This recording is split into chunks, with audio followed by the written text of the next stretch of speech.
Good morning student. तो पिछले class में हमने यूनिट फर्स्ट का सेकंड क्वेश्चन किया था, जिसमें योग दर्शन और अलग अलग विद्वानों द्वारा जैसे पतंजलि और महर्षि अरविंद द्वारा दिए गए योग दर्शन के बारे में पढ़ा था। आज हम पढ़ने जा रहे हैं यूनिट फर्स्ट का थर्ड क्वेश्चन, जो है योग के उद्देश्य और लक्ष्य। तो योग के उद्देश्य और लक्ष्य के अर्थ क्या है, किस प्रकार योग के उद्देश्य हो सकते हैं या लक्ष्य हो सकते हैं। पहले हम पढ़ते हैं योग के उद्देश्य। योग के उद्देश्य एवं लक्ष्य को जानने से पूर्व हमें उद्देश्य एवं लक्ष्य के स्वरूप को जानना होगा। और उद्देश्य और लक्ष्य पर्यायवाची शब्द है। पहले हमें उनके स्वरूप की कैसा उद्देश्य होता है, लक्ष्य कौन से होते हैं और वो किस तरीके से हम उनको प्राप्त कर सकते हैं, पहले ये जानना हमारे लिए बहुत ही जरूरी होता है। और ये दोनों एक दूसरे की क्या है, पर्यायवाची है, किंतु दोनों की सीमाएं क्या है, भिन्न है। और उद्देश्य का शाब्दिक अर्थ है उच्च दिशा का संकेत, और उच्च दिशा एक आदर्श स्थिति का द्योतक होती है। उसे पूर्ण रूप से प्राप्त करना कठिन कार्य होता है। उद्देश्य क्या होता है, उद्देश्य का एक वास्तविक अर्थ जो होता है वो होता है उद्देश्य उच्च दिशा का संकेत। हमें ऊंचाई की दिशा को प्राप्त करना है, मतलब हमें लंबे दौर तक जाना है, और वो एक पूरी तरीके से उद्देश्य को प्राप्त करना हमारे लिए क्या है, मुश्किल है, और पूरी तरीके से उद्देश्य प्राप्त नहीं किया जा सकता। इसके विपरीत लक्ष्य शब्द एक वास्तविक स्थिति की ओर संकेत करता है, इसे सरलता से प्राप्त किया जा सकता है। और वही पर्यायवाची है, इसका उल्टा है कि लक्ष्य जो है वो एक निश्चित स्थिति या वास्तविक स्थिति जो है वो उसकी ओर संकेत करता है। उसे हम पूर्ण तरीके से लक्ष्य को प्राप्त कर सकते हैं, लेकिन उद्देश्य को हम प्राप्त नहीं कर सकते हैं। दूसरे शब्दों में उद्देश्य एक दुरुस्त स्थिति की ओर संकेत करता है, जिसे उसके पूर्ण रूप से प्राप्त करना एक कठिन कार्य है। और वही लक्ष्य को तो हम पूर्ण तरीके से प्राप्त कर सकते हैं, लेकिन उद्देश्यों को पूर्ण रूप से प्राप्त नहीं किया जा सकता। उद्देश्य को प्राप्त करते करते हम कुछ हद तक अपने अंदर विकास करते करते हम उस उद्देश्य तक पहुंच सकते हैं। उस उद्देश्य को प्राप्त करते करते हम लक्ष्य तक पहुंच सकते हैं। लक्ष्य एक निकटस्थ स्थिति की ओर संकेत करता है, जिसे उसकी पूर्ण रूप से सरलता से प्राप्त किया जा सकता है। वही दूर तक स्थिति है जो उद्देश्य कहलाती है, और जो नजदीक स्थिति तक जो लक्ष्य हम हासिल करना चाहते हैं उसे हम प्राप्त कर सकते हैं। तो यही पर्यायवाची हो गया कि उद्देश्य तो दूर स्थिति होने की वजह से हमें उसे जल्दी ही हम प्राप्त नहीं कर सकते या पूर्ण रूप से हम उसको प्राप्त नहीं कर सकते। वही जो लक्ष्य है उसे हम पूर्णतः व निकटतम स्थिति दर्शाता है, इसलिए हमें उसे पूर्ण रूप से प्राप्त किया जा सकता है। अब आते हैं योग का उद्देश्य। योग का मुख्य उद्देश्य व्यक्ति का सर्वांगीण विकास कर उसे परम तत्व के साथ जोड़ना या मिलाना है। योग क्या करता है, व्यक्ति का पूरी तरीके से विकास करता है, सर्वांगीण विकास करता है। उसमें मानसिक, आध्यात्मिक, शारीरिक, इमोशनल सभी तरीके से विकास करता है। और वह बहुत सारी समस्याएं व परेशानियां होती है, मतलब जो व्यक्ति की जीवन यात्रा है उसमें बहुत सारी समस्याएं आती है, बहुत सारी परेशानियां आती है। किसी भी व्यक्ति का जीवन पूरी तरीके से सुखदायी कभी नहीं होता है। यदि इन समस्याओं व परेशानियों को हल करने में व्यक्ति असफल हो जाता है तो उसका जीवन दुख और अशांत रहता है। तो यदि अगर व्यक्ति परेशानी नहीं सुलझा सकता है या परेशानियों को नहीं उसमें इतनी कैपेसिटी नहीं है कि वो हमारी जो परिस्थितियां हैं उस परिस्थिति के अकॉर्डिंग अपने आप को ढाल सके या उन परिस्थितियों का सामना कर सके, समस्याओं का सामना कर सके, तो वह व्यक्ति हमेशा ही अपने जीवन में अशांत और दुखी रहेगा तथा वह जिंदगी में प्रत्येक क्षेत्र में पिछड़ता चला जाता है। और अतः इस तरह की परिस्थिति से बचने के लिए व्यक्ति को स्वयं को इतना मजबूत और प्रबल बना लेना चाहिए कि जिंदगी की तमाम समस्याएं व परेशानियों को बड़े आराम से सुलझाया जा सके। तो यदि जीवन में दुख आता जाएगा, व्यक्ति उसको सुलझा नहीं पाएगा, तो व्यक्ति बहुत ही उदासीन हो जाएगा, अपनी प्रॉब्लम से बहुत ही ज़्यादा दुखी हो जाएगा, और उसकी जो पूरी लाइफ है, पूरा जीवन है, वो अशांत से चलेगा, और वो अपने आप से हर स्थिति में वो अपने आप को पिछड़ा समझने लगेगा। वो ये समझेगा कि मुझसे अब कुछ आगे होगा ही नहीं, वो कोई भी लक्ष्य प्राप्त नहीं कर सकता या अपना कोई भी एम जो है वो सेट ही नहीं कर पाएगा। तो अगर उसे अपना एम सेट करना है, इसके लिए उसे अपने आप को मजबूत बनाना पड़ेगा, ताकि वो उन आने वाले जीवन में आने वाली परेशानियों को, समस्याओं को हल कर सके और धैर्य रख सके। यदि कोई शारीरिक समस्या या शरीर में कोई विकार उत्पन्न हो जाता है तो शरीर को उससे भी जूझने की शक्ति रखने वाला होना चाहिए। तो यदि व्यक्ति के मन में अगर ऐसा कुछ आता है, व्यक्ति अगर परेशान है या उसमें कोई शारीरिक विकार आ जाता है, तो व्यक्ति को अपने शरीर को इतना स्ट्रॉन्ग बनाना पड़ेगा कि वो उस प्रॉब्लम से जूझने में उसको कोई भी मेहनत नहीं करनी पड़े या आसानी से जो है वो हैंडल कर पाए। इसके साथ ही अगर हम बात करते हैं व्यक्ति की जो प्रत्येक व्यक्ति स्थिति में दृढ़ता से समस्याओं का सामना करने के लिए सदैव अडिग रहे और वह निकट परिस्थितियों में भी अपने पद से भटक न पाए, और ये व्यक्ति जो है वो अपने में दृढ़ रहे कि मैं इन समस्याओं का सामना बहुत आसानी से कर लूंगा। और ये तभी दृढ़ हो सकता है जब व्यक्ति अपने आप को स्ट्रांग बनाएगा। और किस तरीके से स्ट्रांग बनाएगा, तो इसके कुछ मुख्य उद्देश्य है जो अब हम पढ़ेंगे। पहला उद्देश्य क्या है? शारीरिक उद्देश्य। तो योग का उद्देश्य व्यक्ति का शारीरिक विकास करना है। योग का मेन उद्देश्य क्या होता है कि व्यक्ति शारीरिक रूप से बहुत ही स्ट्रांग हो ताकि वो हर समस्या को क्या कर सके, आसानी से हल कर सके। इसके साथ में योगिक क्रियाओं में मानवीय शरीर के सभी अंग भाग लेते हैं। जो व्यक्ति योग करते हैं उन योगिक क्रियाओं में व्यक्ति अपने सारे शारीरिक अंगों को उसमें योगदान देते हैं, शारीरिक अंग सारे भाग लेते हैं, जिससे उनका विकास होता है। और श्वास क्रिया, पाचन शक्ति तथा मांसपेशियों की प्रणाली में जब हलचल आती है तो उसकी कार्य क्षमता बढ़ती है। जब वही व्यक्ति शारीरिक रूप से अपने सारे अंगों को उसमें भाग लेगा, जब शारीरिक रूप सारे भाग लेंगे, योगिक क्रिया करेगा, तो उसमें क्या होगा, हमारी मांसपेशियों में, पाचन शक्ति में, उनमें क्या आएगा, बदलाव आएगा। और इन्हीं बदलाव की वजह से वो क्या होंगे, और ज्यादा दृढ़ बनेंगे और ज्यादा स्ट्रॉन्ग बनेंगे। मांसपेशियां क्या होगी, लचीली होगी, सुंदर व मजबूत बनती है और कठोर परिश्रम करने पर भी शरीर शीघ्रता से थकावट महसूस नहीं करता है। तो इसमें एक नई शक्ति का संचार होता है। तो मांसपेशियां ज्यादा लचीली होगी तो व्यक्ति बहुत जल्दी थकावट महसूस नहीं कर पाएगा, या फिर जो है वो बहुत ज्यादा स्ट्रॉन्ग होगी तो व्यक्ति जो है इजीली जो है वो कोई भी प्रॉब्लम जो है हल कर सकता है, प्रॉब्लम सॉल्व कर सकता है। इसके साथ में सेकेंड है मानसिक उद्देश्य। तो मानसिक उद्देश्य में योग क्या मानसिक उद्देश्य में योग किस तरीके से अपनी भूमिका निभाता है? योग द्वारा व्यक्ति के मानसिक विकास में भी अत्यधिक सहायता मिलती है। व्यक्ति जब अपने दैनिक कार्यों से थककर मानसिक रूप से जब पूरी तरह से निढाल और शिथिल हो जाता है, तो ऐसे समय में आरामदायक आसन जैसे मकरासन, श्वासन आदि द्वारा वह अपने मस्तिष्क को पुनः तरोताजा बना लेता है। तो मानसिक रूप से अगर व्यक्ति बहुत कंटिन्यू काम कर रहा है, व्यक्ति मानसिक रूप से बहुत ज्यादा थकावट महसूस कर रहा है, तो ये योग जो है, योग के द्वारा वो अपने जो है वापस तरोताजा हो सकता है, अपने मानसिक जो मस्तिष्क है उसको शांत कर सकता है और वापस जो है वो वापस स्ट्रॉन्ग बन सकता है। तो इसमें कुछ आसन है, मकरासन, श्वासन, ये सारे क्या करते हैं, हमारे मस्तिष्क को शांति प्रदान करते हैं।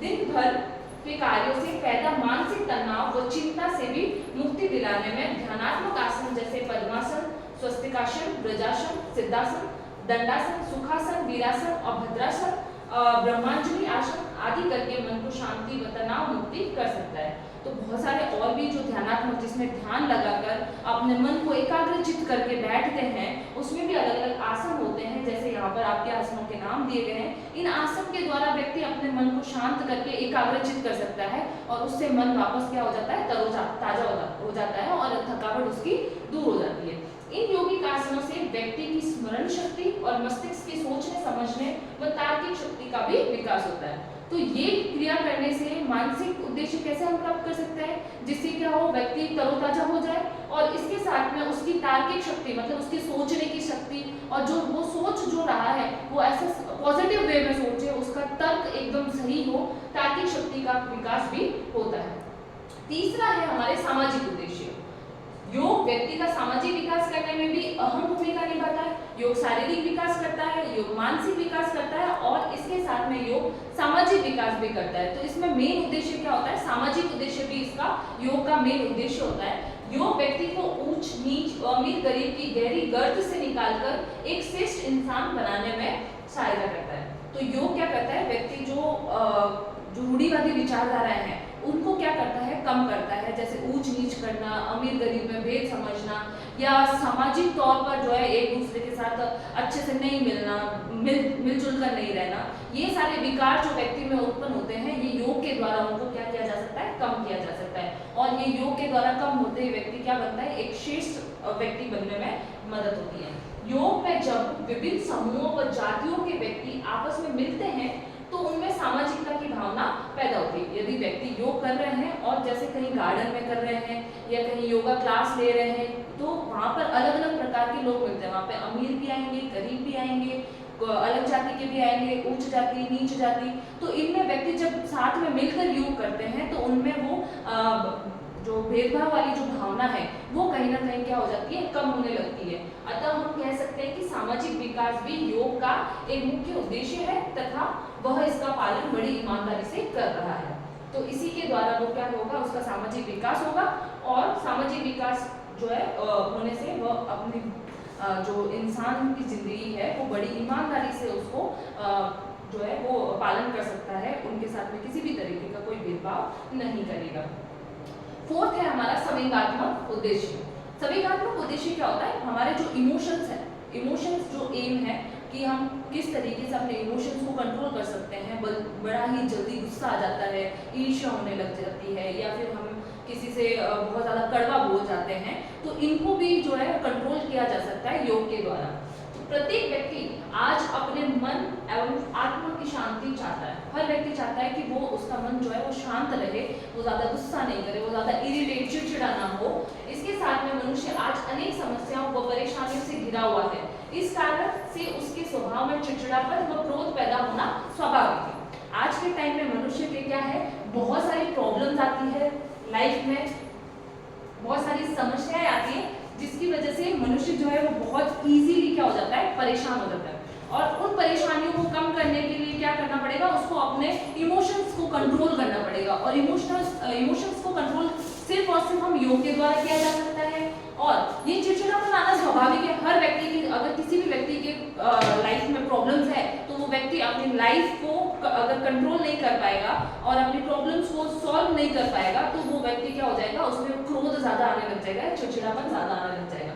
किंतु योग ऐसे व्यक्तियों को संवेगात्मक रूप से इतना मजबूत और परिपक्व बना देता है कि उस पर इन बातों का कोई भी प्रभाव नहीं पड़ता तथा विकट परिस्थितियों में भी वह अपने संवेगों पर पूर्ण नियंत्रण रखते हुए जीवन व्यतीत करता है।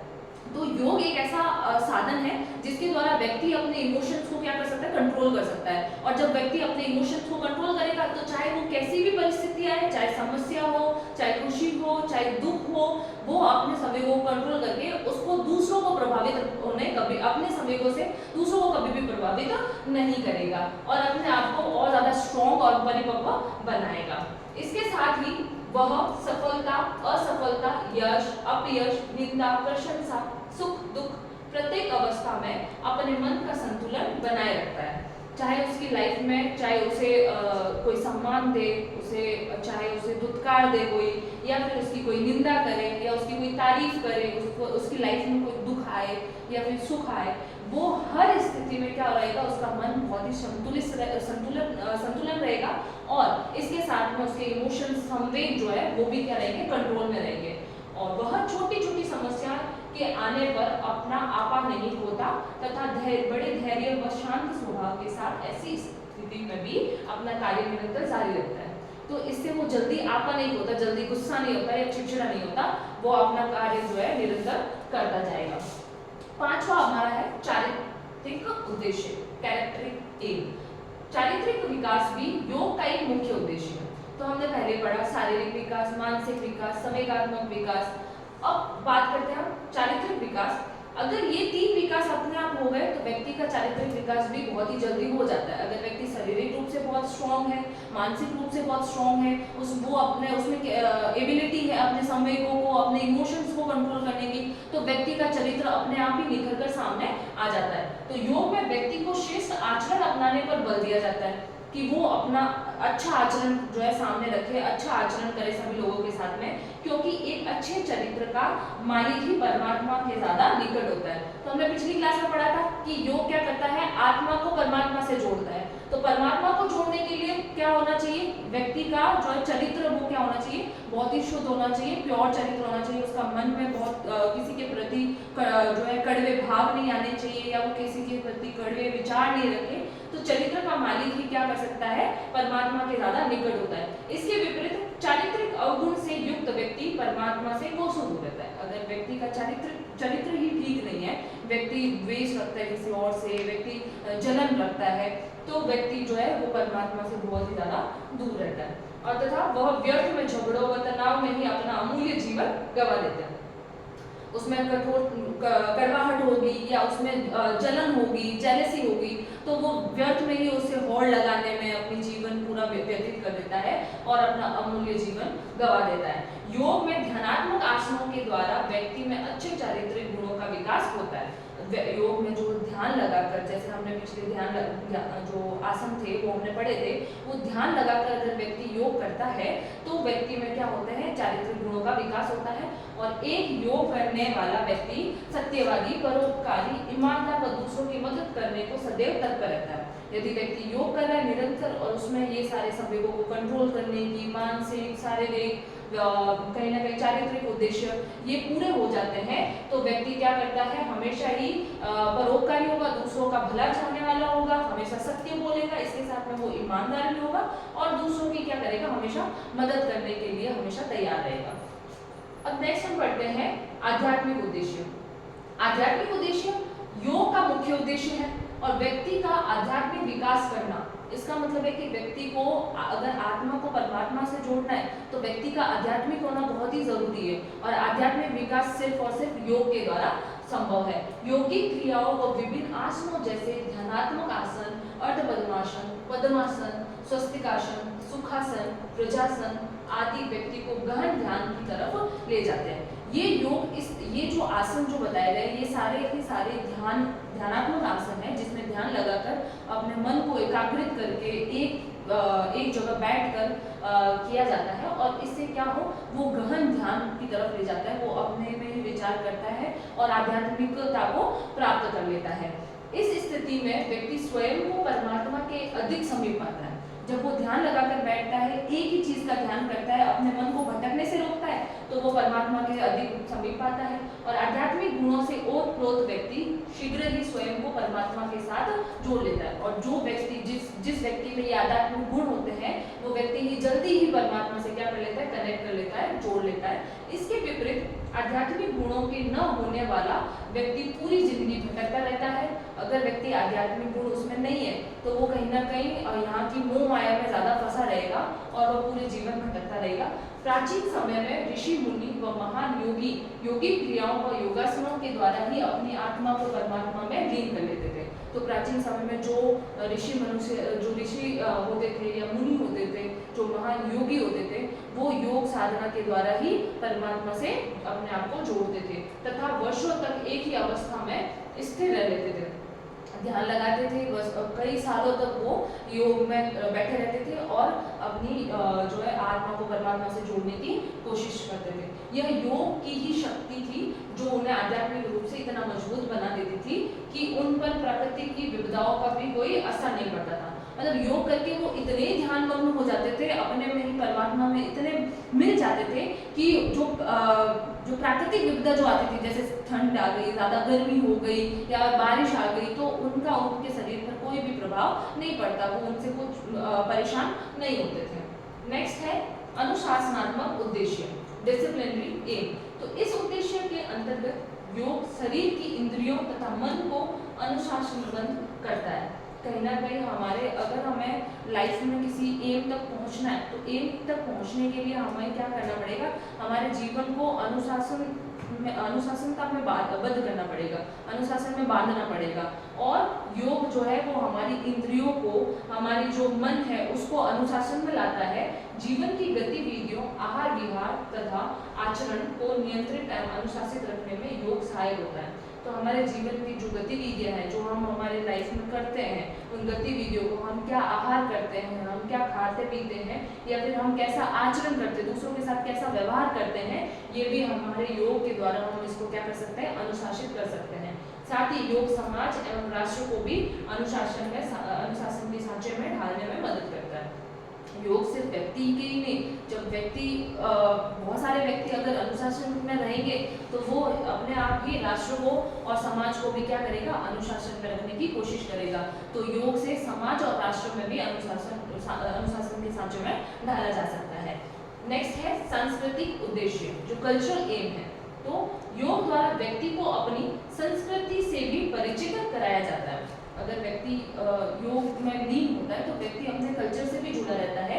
सांस्कृतिक धरोहर की सुरक्षा, पोषण, विकास तथा हस्तांतरण में योग बहुत ही सहायक होता है। तो जो हमारी सांस्कृतिक धरोहर है उनकी सुरक्षा में, उनको सही करवाना, उनके पोषण में, उनका विकास विकास करना, हमारी संस्कृति को बढ़ावा देना, इसमें भी वो क्या करेगा, योग का महत्वपूर्ण योगदान होता है। इसके अतिरिक्त योग अच्छे संस्कार ढालने तथा सुसंस्कृत बनाने की दिशा में भी सकारात्मक योगदान देता है। तो योग जो है वो व्यक्ति में अच्छे संस्कार लाने और कहीं ना कहीं सुसंस्कृत बनाने में भी उसमें योग का बहुत बड़ा योगदान होता है। नेक्स्ट है हमारा राष्ट्रीय उद्देश्य।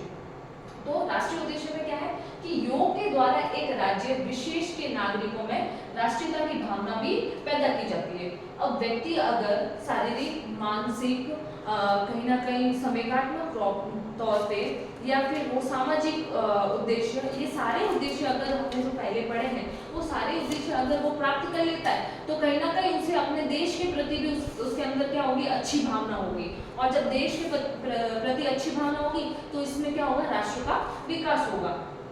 योग राष्ट्रीयता एवं राष्ट्रीय चरित्र के निर्माण में पूर्णतः सहयोग करता है। योग जो है एक राष्ट्र को अच्छी तरीके से राष्ट्र को बनाना, ये वहाँ की जनता के हाथ में होता है। और अगर वहाँ की जनता अनुशासन से रह रही है, अपने संवेगों पे कंट्रोल है, वो एक अनुशासन तौर तरीके से रहती है, तो अपने आप ही राष्ट्र भी क्या होगा, उन्नति की ओर बढ़ेगा।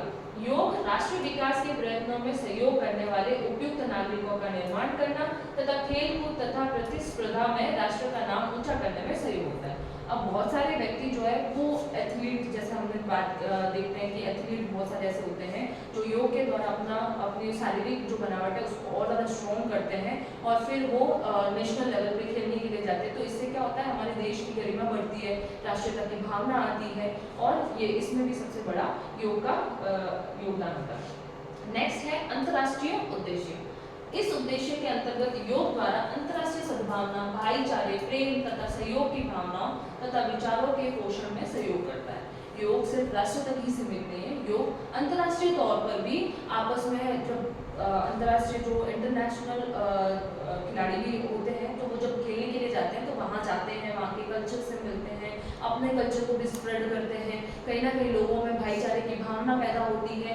इसके साथ में उनमें सद्भावना, सबको एक जैसा ट्रीट करने की भावना होती है, इसलिए वो एक दूसरे प्लेयर्स को सहयोग करते हैं। ये सारे के सारे हमें योग से ही प्राप्त होते हैं। योग अंतर्राष्ट्रीय प्रतिस्पर्धा, वैमनस्य तथा कलह को कम करने में सहयोग प्रदान करता है। तो कहीं ना कहीं जो एक दूसरे से आगे बढ़ने की जो होड़ है, कहीं ना कहीं अपने आप को ऊपर उठाने की होड़ है, सभी राष्ट्र चाहते हैं कि हमारा जो देश है उसका नाम ज़्यादा रोशन हो, तो इस प्रतिस्पर्धा को क्या करता है, वो कम करने में सहयोग देता है। योग के द्वारा पूरे विश्व में भौतिक मूल्यों के स्थान पर आध्यात्मिक मूल्यों की प्रतिष्ठा में सहयोग देता है। जो जहाँ पर लोग जो है भौतिक वस्तुओं के प्रति ज़्यादा प्रेम रखते हैं, वहीं योग जो है वो आध्यात्मिकता में ज़्यादा विश्वास रखता है और योग के द्वारा व्यक्ति जो है वो आध्यात्मिक मूल्यों की प्रतिष्ठा प्राप्त कर लेते हैं। उपरोक्त उद्देश्यों के द्वारा योग व्यक्ति के व्यवहार में समस्त प्रकार के वांछनीय परिवर्तन लाने की उचित व सकारात्मक भूमिका निभाता है। मतलब जो व्यक्ति में बदलाव होने चाहिए वो योग के द्वारा बदलाव लाए जा सकते हैं और सकारात्मक बदलाव लाए जाते हैं। योग के द्वारा व्यक्ति के व्यक्तित्व का सर्वांगीण विकास कर उसे योग के अंतिम उद्देश्य मोक्ष प्राप्ति के मार्ग की ओर ले जाया जा सकता है। मतलब उसके जीवन में जो भी उद्देश्य होते हैं उन उद्देश्यों को प्राप्त करके और अंत में वो मोक्ष प्राप्ति के मार्ग की ओर चला जाता है। और व्यक्तिगत ही नहीं अपितु सामाजिक, राष्ट्रीय और अंतर्राष्ट्रीय हितों की सुनिश्चितता भी योग के इन्हीं उद्देश्यों से की जाती है। तो व्यक्ति सिर्फ और सिर्फ जो है अपने मन ही नहीं, व्यक्तिगत तौर पर ही नहीं बल्कि राष्ट्रीय, अंतर्राष्ट्रीय तौर पर, सामाजिक तौर पर भी अपने आप को सुदृढ़ कर लेता है और उसमें वो भावनाएं आ जाती है। अब हम नेक्स्ट क्लास में पढ़ेंगे योग का लक्ष्य। Thank you.